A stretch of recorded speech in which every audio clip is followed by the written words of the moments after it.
Hello and welcome. Welcome to Complete Saved Marriages of This Generation Blueprint. In this series of the discovering the tips and how to deal with emotional withdrawal, we have covered a number of videos by now.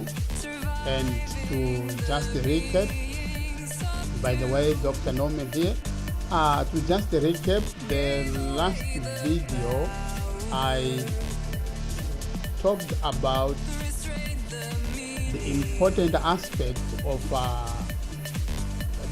knowing or being aware that emotional withdrawal is in place, and giving the part that will be not the victim the wisdom of how to help the other part to the relationship not to continue in status in such a state.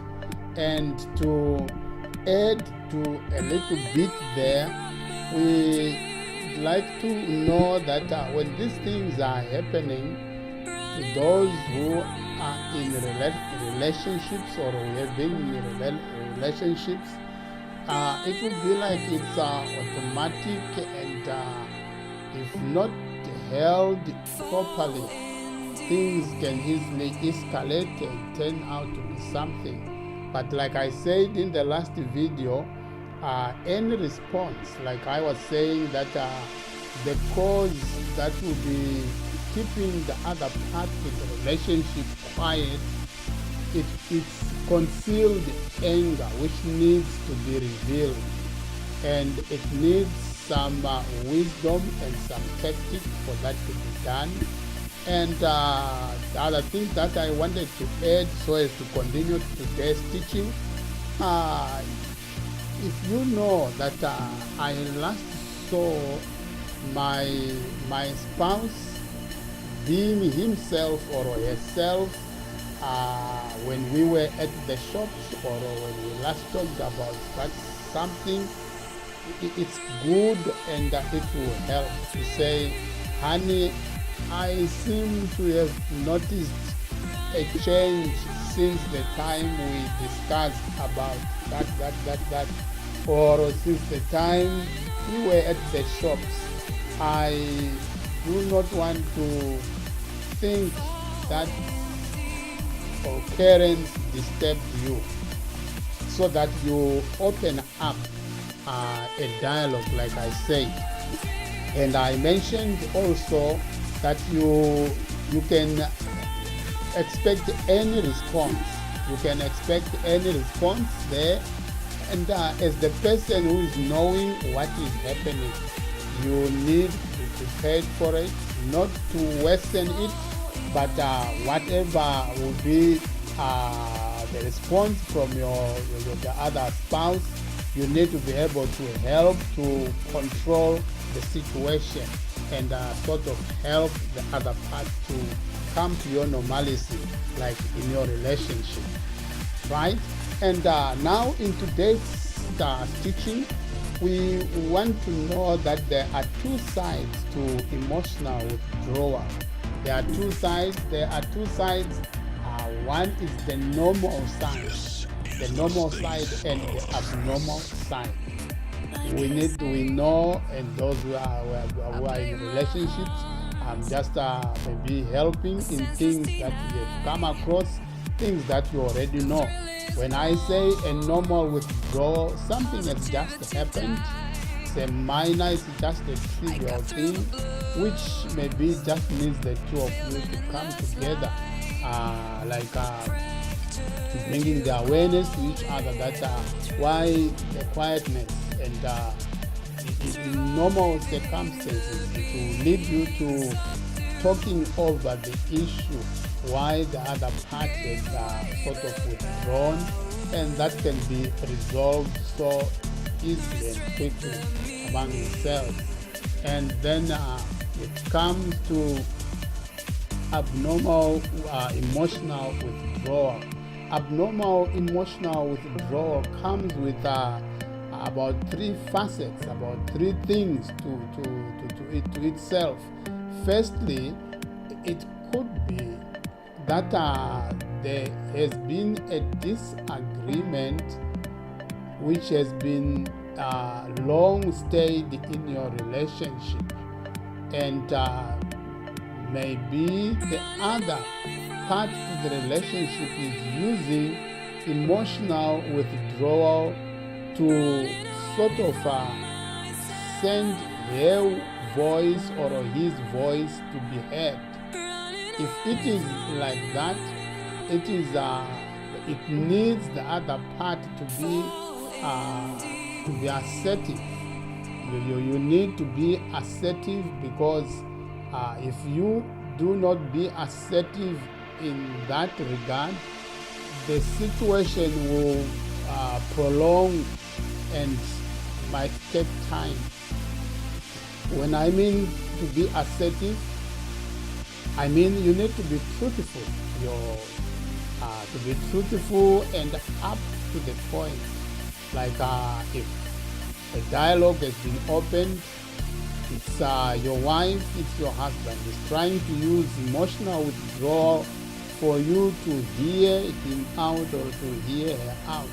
Let's say it is number two, the number two aspect. If it is something, let's say your wife is using emotional withdrawal for her to be heard by her husband in a thing that is normal, a thing that is expected from her husband, and the husband was not doing it, and that thing, or maybe something that she wants her husband to do something or to understand her in a certain area, and that thing is noble, that thing is okay, and she has used or she is using emotional withdrawal to be heard out.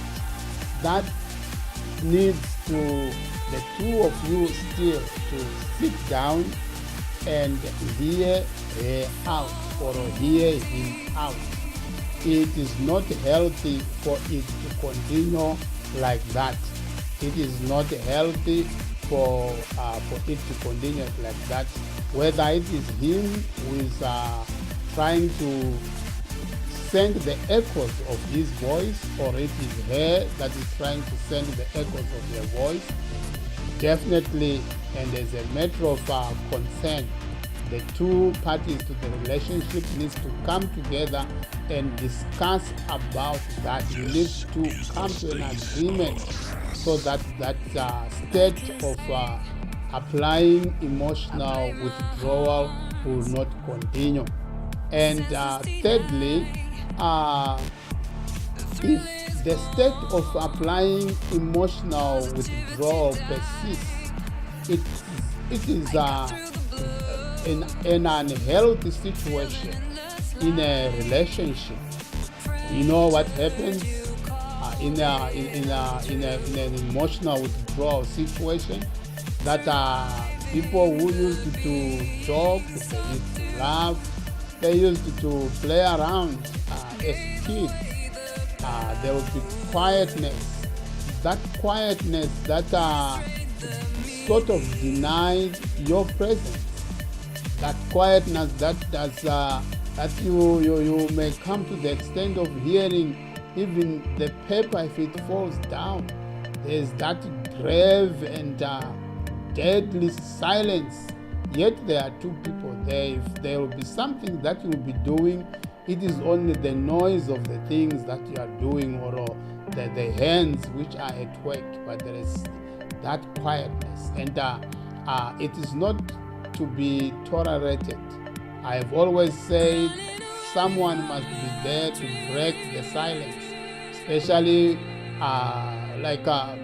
we have issues that we just talk, and sometimes we have a one-word answer because of that emotional withdrawal. So I'm saying this needs to be known, and I hope it will help someone out there. If emotional withdrawal persists, spouses will end up absconding presents at home. They'll find petty reasons to be away from the other spouse, where they will meet friends and they will be able to fellowship, to laugh, to joke, and to share. Excuse me. And that shouldn't be the case with your marriage. It shouldn't be the case with your relationship. Where, let's say for an example, if it is your wife goes somewhere where she will laugh, where she will fellowship, where she will share, and where she will joke. And then after a while comes back home with that idea at the back of their mind, or at the back of his mind, I am going back to that house again, where there is emotional withdrawal, where there is dead silence, like people are not living. So when emotional withdrawal is perpetuated, it is not a healthy condition. It is not a healthy situation. It will cause, if that happens for one day, like I have said, it will cause spouses to abscond present at the house. If that persists, like it happens day in, day out, that there will be journeys created solely for the reason of running away from this situation of emotional withdrawal. It is not healthy to your relationship. But I advise, as we are continuing in this series teaching, hoping the few words are helping one or two people out there, that at this stage, this is where, if you know very well that the two of you cannot bring up a dialogue that can bring a solution to this emotional withdrawal, this could be, we don't normally advise people to rush and look for counselors just for petty issues, that you can, the two of you sit down and iron things. And this is how marriages grow and become strong and sure at the same time. But at this time where emotional withdrawal will have persisted, it will trigger a lot of negative things. And it might be, maybe with counsel, be the right time maybe to involve a counselor in your relationship or in your marriage. And like I said, this is all for this video. And for those who want to move faster than how we are uploading these videos here, you can just scroll right down this video. There is a link there that will take you to the website where you have all the entire of all these things. And until the next video, we will close this one.